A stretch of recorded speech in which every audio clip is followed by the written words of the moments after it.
आज के इस वीडियो में हम NCERT Hindi class 6 history chapter 5 जिसका टाइटल है राज्य राजा और एक प्राचीन गणराज्य, इस चैप्टर के बारे में हम स्टडी करने वाले हैं, अध्ययन करने वाले हैं। यदि आप इस चैप्टर से रिलेटेड क्वेश्चन आंसर करना चाहते हैं, सवाल हल करना चाहते हैं, तो इस वीडियो का डिस्क्रिप्शन में ही उसका लिंक दे दिया गया है, आप वहां से जाकर सवाल हल कर सकते हैं।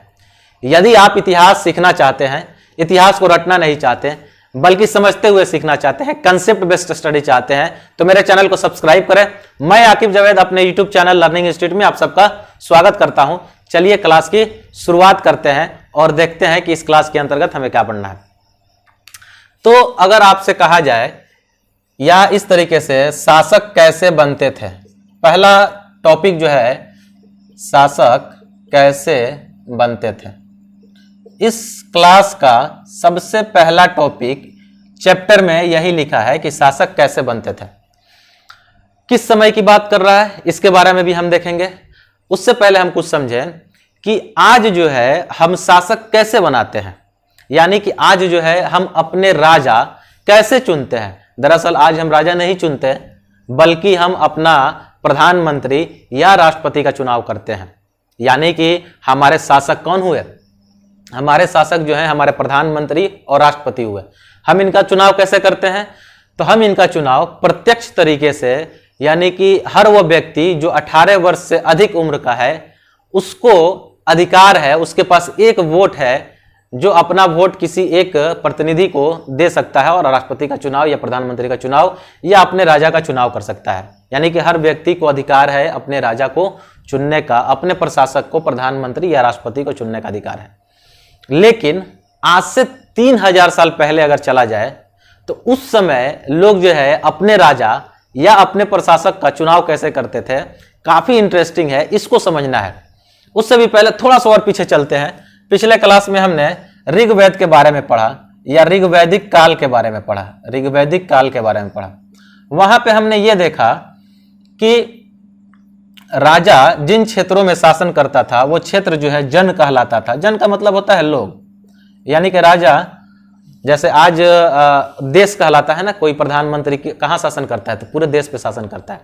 तो उस समय ऋग्वैदिक काल में जो राजा होता था उसका जो इलाका होता था जन कहलाता था, जिसे आज हम स्टेट भी कहते हैं, ठीक है। और यहाँ पे राजा का चुनाव जो लोग करते थे वो आपसी सहमति से करते थे, आपसी सहमति से करते थे।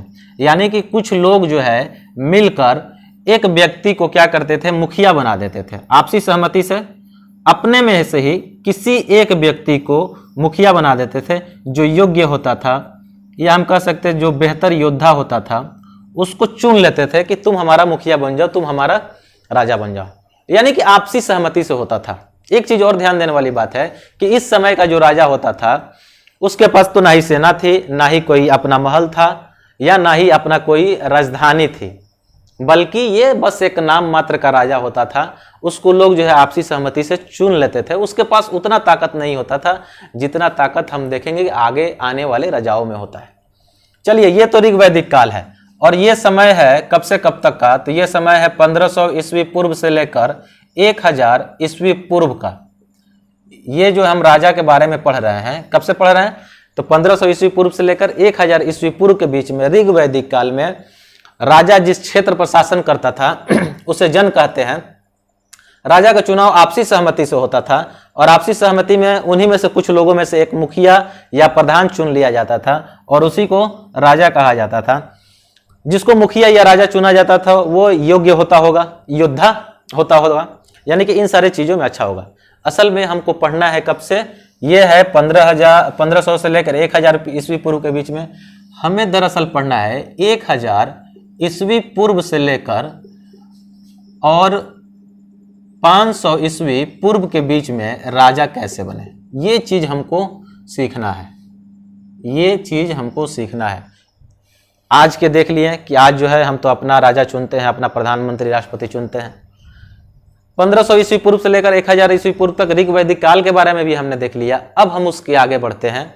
ये समय है 1000 ईस्वी पूर्व से लेकर 500 ईस्वी पूर्व के बीच में, और इस समय को हम क्या कहते हैं? इस समय को हम उत्तर वैदिक काल कहते हैं। यह समय उत्तर वैदिक काल कहलाता है। इस काल में क्या हुआ ना, कुछ वेदों की रचना की गई, कुछ धार्मिक ग्रंथों की रचना की गई। उसमें सामवेद, यजुर्वेद और अथर्ववेद, इन वेदों की रचना जो है इसी टाइम में, इसी समय में किया गया। कब? तो 1000 ईस्वी से लेकर 5000 ईस्वी पूर्व के बीच में इस काल को उत्तर वैदिक काल कहा जाता है। और इस समय में सामवेद, यजुर्वेद और अथर्ववेद जैसे वेदों की रचना की गई। चलिए अब समझते हैं कि राजा कैसे बनते थे। अब हम अपने मेन मुद्दे पर आ गए हैं। यहां तो हम देख लिए जो पहले राजा होते थे वे जन के राजा होते थे। कहां के राजा होते थे? जन के राजा कहलाते थे। लेकिन जैसे ही हम समय में आगे बढ़े, हम ऋग वैदिक काल से उत्तर वैदिक काल में आए, तो जो राजा होते थे अब जन के राजा न कहलाकर वो जनपद के राजा कहलाने लगे। जनपद के राजा कहलाने लगे। समझने वाली चीज है यहीं पे, यही एक चीज है, यहीं पे इंपॉर्टेंट वाली चीज है समझने वाली।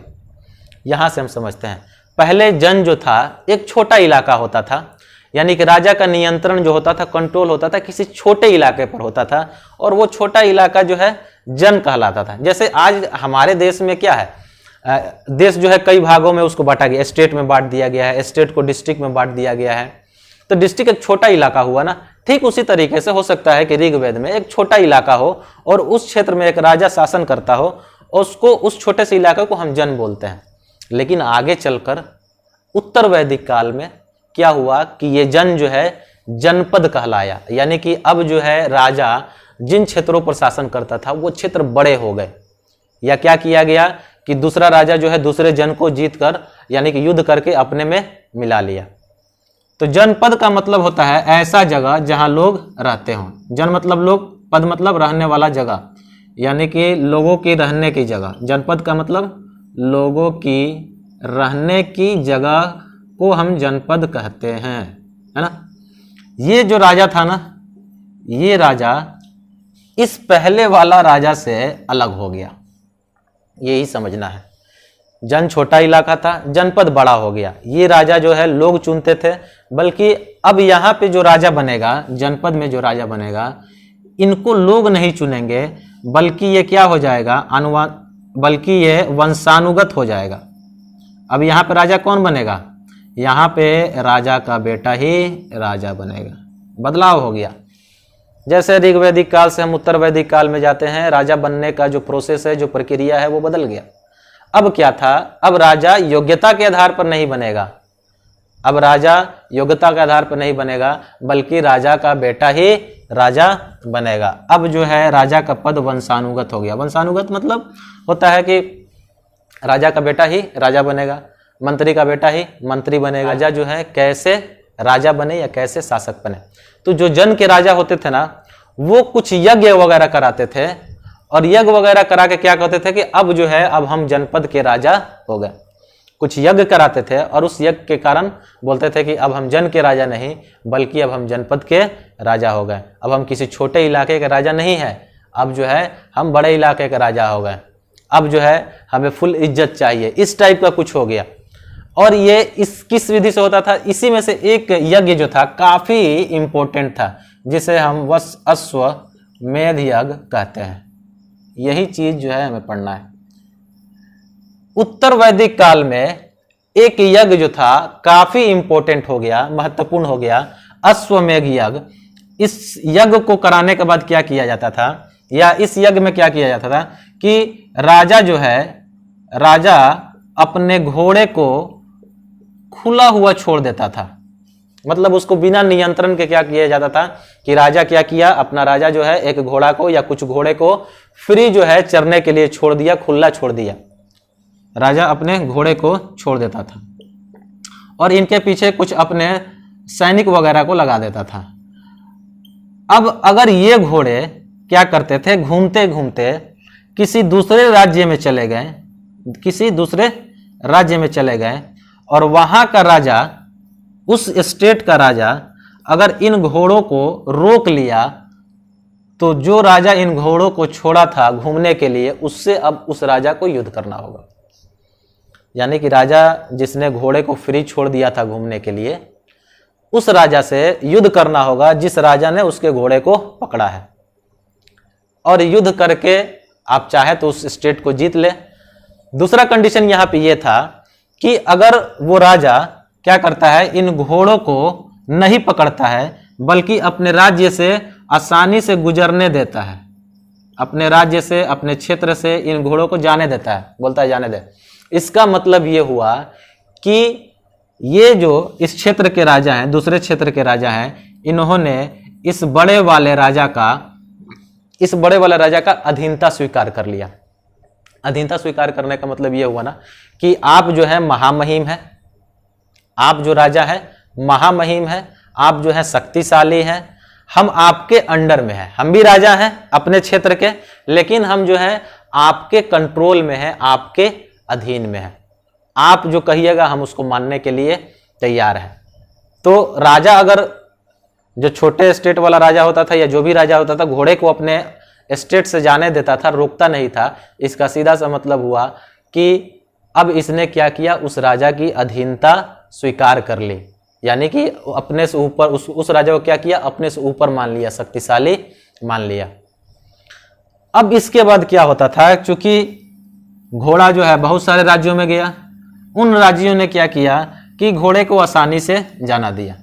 अब राजा जो है यज्ञ करता था इस समय में, अब राजा यज्ञ करेगा, और यज्ञ में वो जो राजा अब उस घोड़े को अपने राज्य से जाने दिए थे उनको बुलाया जाएगा।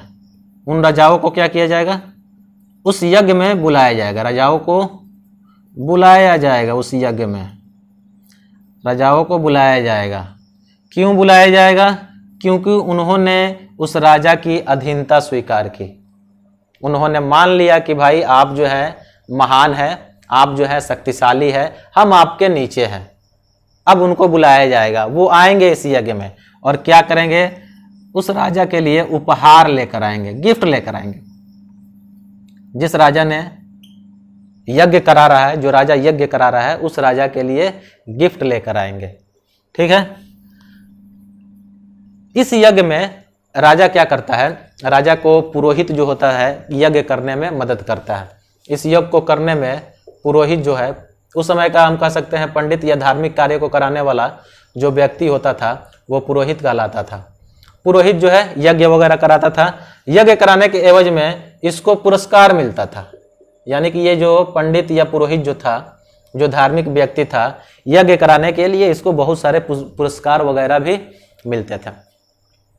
इस यज्ञ में सिर्फ न केवल राजा को ही यज्ञ करना होता था, कर्मकांड करना या अनुष्ठान करना होता था, बल्कि राजा की जो पत्नियां होती थी उनको भी कुछ अनुष्ठान वगैरह करने होते थे।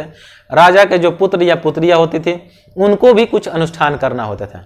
लेकिन एक चीज है कि जिन राजाओं को इन यज्ञ में शामिल होने के लिए बुलाया गया था, जिन छोटे राजाओं को इन यज्ञ में शामिल होने के लिए बुलाया गया था, उन्हें कुछ नहीं करना पड़ता था, उन्हें सिर्फ जो है ऑडियंस के तहत, यानी कि बस यज्ञ को देखना होता था। वो इसमें कुछ भाग नहीं लेते थे, इस अनुष्ठान में भाग नहीं लेते थे। अब आप देख रहे हैं, मैंने जब क्लास शुरू किया तो आपको ये चीज बताया था कि यदि आप इतिहास सीखना चाहते हैं, इतिहास रटना नहीं चाहते बल्कि समझते हुए सीखना चाहते हैं, कंसेप्ट बेस्ड स्टडी चाहते हैं, आप वाकई इतिहास समझना चाहते हैं, तो मेरे चैनल को सब्सक्राइब करें।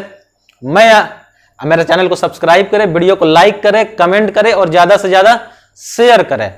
क्योंकि जिस तरीके से मैंने ये समझाया है, यही इतिहास पढ़ने का तरीका होता है, ना कि हम सिर्फ याद करते रहे कि उत्तर वैदिक काल क्या है, उत्तर वैदिक काल का समय क्या है, उत्तर वैदिक काल में जो है कौन से स्टेट होते थे, क्या नाम जाने जाते थे, कौन से यज्ञ होते थे। ये सारी चीजें इसमें शामिल हो गई हैं। जितना चीजें आपको याद करने वाली हैं वो सारी चीजें इसमें शामिल हो गई। आपसे पूछा जाएगा कि उत्तर वैदिक काल में जो राजा बनता था वो किस आधार पर बनता था, तो योग्यता के आधार पर बनता था, उसको योद्धा होना चाहिए या राजा का बेटा ही राजा बनेगा।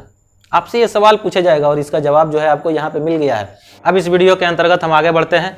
अब तक हमने देखा कि जन से जो है जनपद कैसे बना, अब हम देखते हैं कि इस जनपद से महाजनपद कैसे बना। इंटरेस्टिंग चीज है, जन से जनपद बना, और जनपद से क्या बनेगा अब जो है जनपद से महाजनपद बनेगा।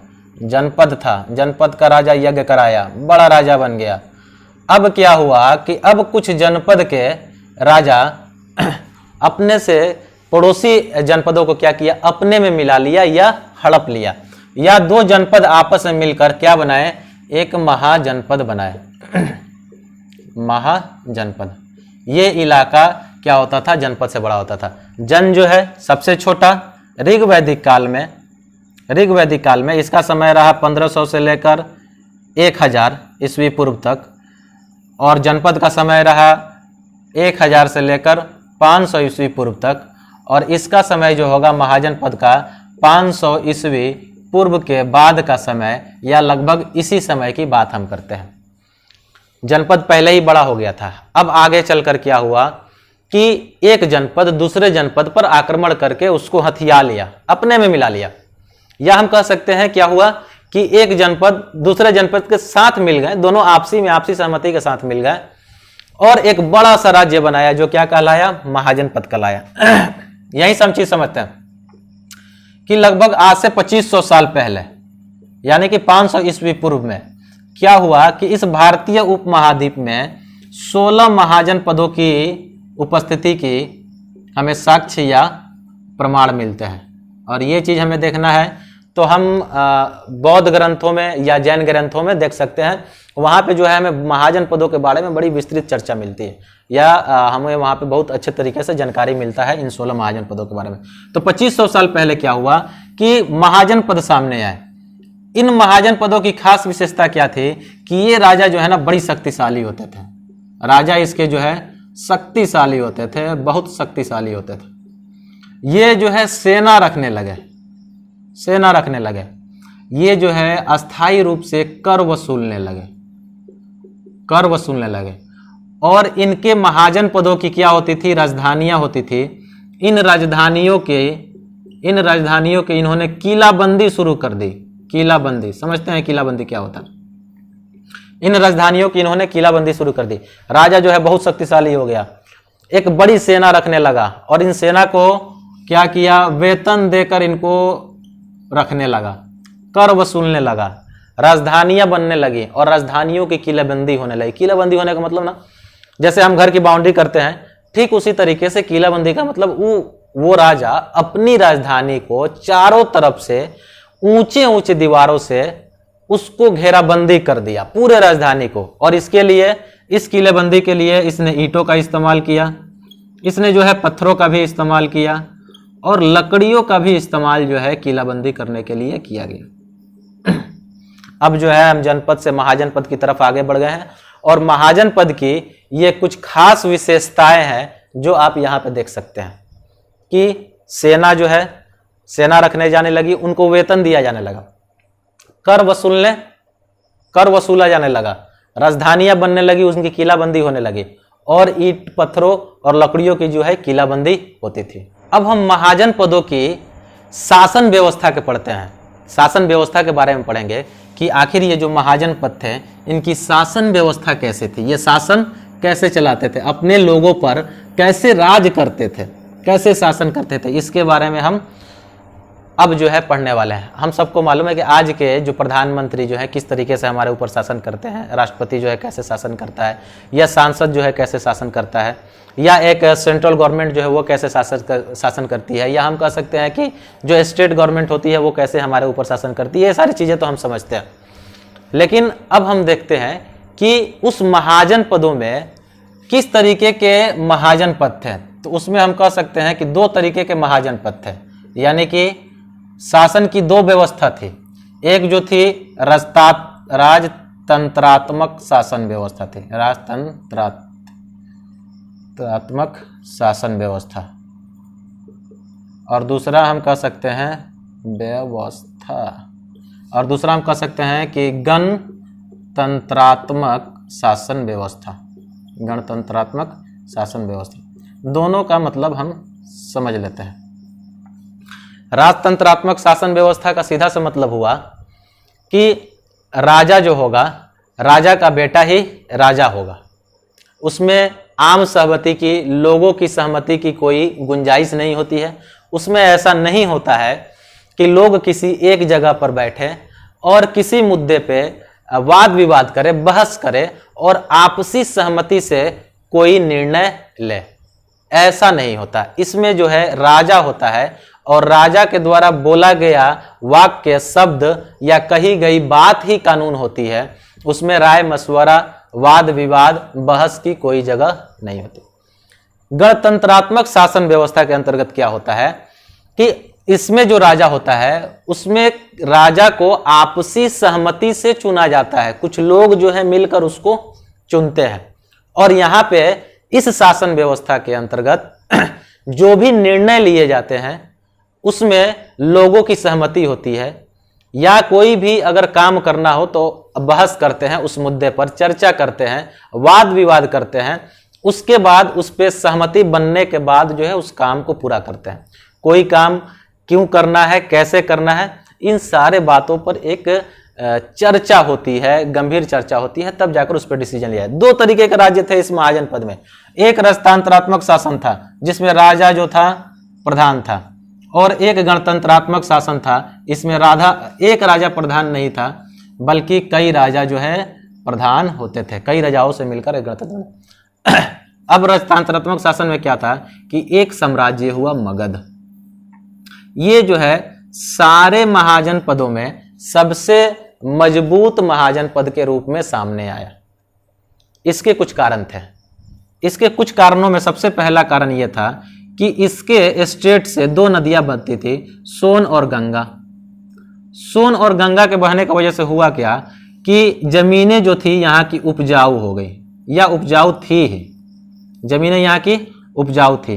यातायात के लिए, पानी नदी थी तो यातायात के लिए एक जगह से दूसरे जगह आना जाना भी आसान हो गया, और सिंचाई के लिए जल वितरण भी बढ़िया था, यानी कि वाटर का डिस्ट्रीब्यूशन जो था बेहतर था, क्योंकि नदी जो है इसी क्षेत्र से बहती थी। दूसरा सबसे इंपॉर्टेंट कारण ये था कि घने जंगल थे। मगध के इलाके में घने जंगल थे और इन जंगलों में हाथियां पाई जाती थी, और इन हाथियों को पकड़कर इनको प्रशिक्षण दिया जाता था और प्रशिक्षण देकर इनका जो है युद्ध में इस्तेमाल किया जाता था।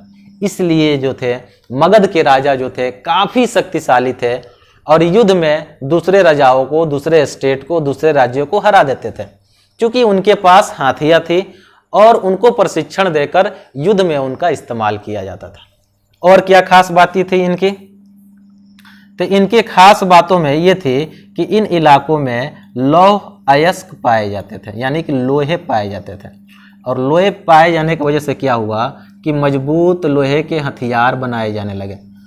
और अगर आपके पास हथियार है तो फिर युद्ध में आपसे कौन जीतेगा? उस समय लोहे का प्रचलन उतना ज़्यादा नहीं था, लोहे के हथियार उतने ज़्यादा नहीं बनाए जाते थे, लोहे की पहचान नहीं थी। लेकिन मगध के लोगों को लोहे की खूब पहचान थी और उस लोहे से जबरदस्त तरीके से हथियार बनाए जाते थे और युद्ध में उनका इस्तेमाल किए जाते थे।